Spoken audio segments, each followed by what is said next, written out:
Hello everybody and welcome to another episode of MBHL On The Ball. As always, I'm your host, Matthew LaFleur Harewood. We're in the last week of the regular season and there's still some playoff implications surrounding some of the final games of the season. We have 5 big games to cover in this episode, so let's get to it. Our first game comes from the Q League and sees Left Shark Squad going head-to-head with Sunnyvale Snipers. Left Shark Squad are currently in last place with a 1-9-2 record, 3 points out of a playoff spot. Scoring has been their main issue, having done so only 14 times in 12 games. Sunnyvale Snipers hold the last playoff spot in 6th place and could come into a tie with Los Pollos Hermanos in 5th with a win. Left Shark Squad only win of the season came against Sunnyvale Snipers. This game starts with Sunnyvale Snipers controlling the ball deep in Left Shark Squad zone. Daniel Curl gets the ball at the faceoff dot, but Robert O'Brien makes the save and covers up the rebound. Sunnyvale Snipers continue to pepper O'Brien with shots, but the goalie makes save after save, keeping the score 0-0. Midway through the first, the ball gets by the last line of defense and Curl breaks down on a 2-on-0 with Matt Kearns. Curl passes the ball off to Kearns and the shot goes right off the post. A quality chance that goes without reward. The play continues though, and Sunnyvale Snipers finally crack O'Brien. Curl controls the ball near the net, passes off to David Evans who shoots, and Kearns taps in the rebound to give his team the 1-0 lead. Now in the second period, Benny Habib leads the attack for Left Shark Squad. He passes off to Phil Huang who flubs his shot, but Kevin Nam almost pokes the rebound behind Ryan Hanfield. Moments later, Gino Gagliardi intercepts the clearing attempt, allowing for the attack to continue, but both Habib and Farhan Farouk shoot wide of the net. Left Shark Squad continued to apply great pressure, forcing turnovers. This time, Habib finds Farouk alone in front, but Hanfield makes the save, killing the threat. Still in Sunnyvale Sniper zone, Kearns lobs the ball high and out, giving Curl a breakaway. O'Brien makes the initial save, but Curl taps in his own rebound to double his team's lead. It's 2-0 Sunnyvale Snipers.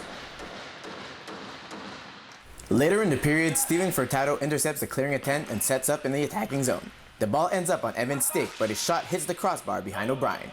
So close to a goal for Evans. Back the other way, Alex Nguyen does a great job forcing the Sunnyvale Snipers defense to cough up the ball. He finds Nam in the slot, but Hanfield easily stops his one-timer.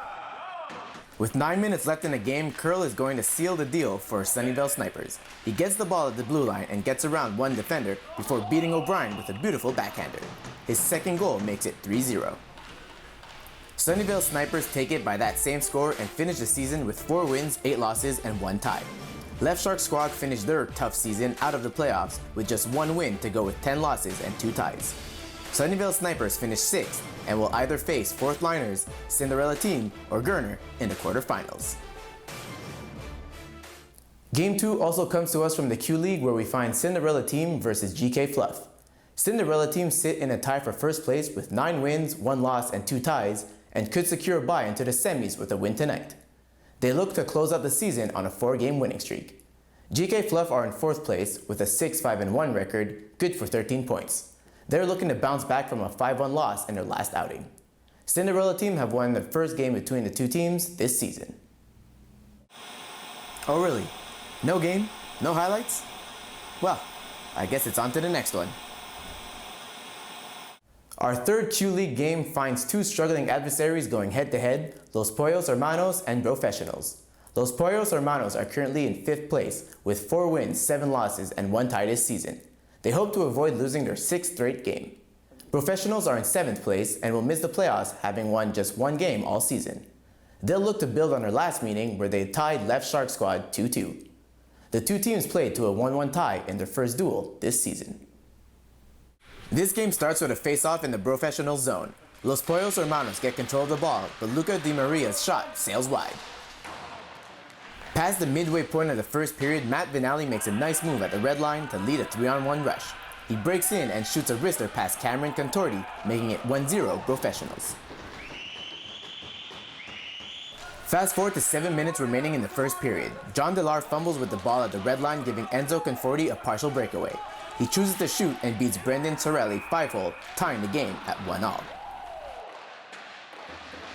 Now with just over 2 minutes remaining in the period, Delar's point shot makes its way to the net, and Vinali pounces on the juicy rebound to restore the Brofessionals' 1-goal lead. Back at the other end, Los Pollos Hermanos win another faceoff in the offensive zone. The initial point shot doesn't make it to the net, but Chirelli does 2 big saves against Conforti and then against Dia Maria before the siren goes off. Now in the second period, Nicholas Makrisopoulos stops not 1, but 2 clearing attempts, getting the ball over to Conforti for the one-timer that goes over the net, but Chirelli accidentally knocks the ball into his own net when he tries to glove it in the air.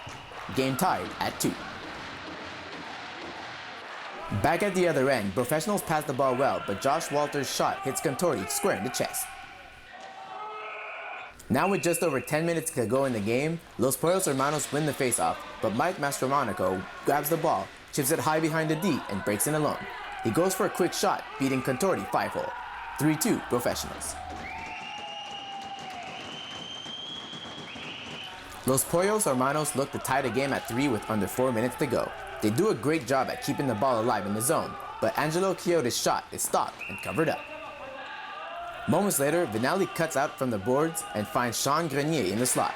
Grenier's one-timer is stopped, but he grabs his own rebound and goes high blocker side to give his team the 2-goal lead. Brofessionals would score another goal to finally win the game 5-2. This was just the second win for the Brofessionals this season, which forces them out of the playoffs. The loss drops Los Pollos Hermanos to a 4-8-1 record for the season. They finished 5th in the standings and will face off with GK Fluff in the quarterfinals. For our 4th game, we turn to the B-League where Down to Puck face off with PC Crisis. A big game in store with both teams tied in the standings with identical 6-5-1 records. Down to Puck holding 3rd place because of the tiebreaker. They'll look to win 2 straight games for the first time this season. PC Crisis are 4-1-1 in their last 6 games and hope to bounce back from a 4-1 loss they suffered in their last game. PC Crisis won their first game between the two teams 5-3. This game starts with PC Crisis attacking in Down to Puck zone. They pass the ball around well before handing off to Julio Correa, who hits the post. Just past the 10-minute mark of the period, Brody Armstrong picks up the ball in the neutral zone and breaks in. A shot from the top of the circle fools Jamie Collister, giving DTP the 1-0 lead. PC Crisis ups the pressure shortly after the goal. Correa finds Troy Ryan alone in the slot, but Brad Johns make a big glove save.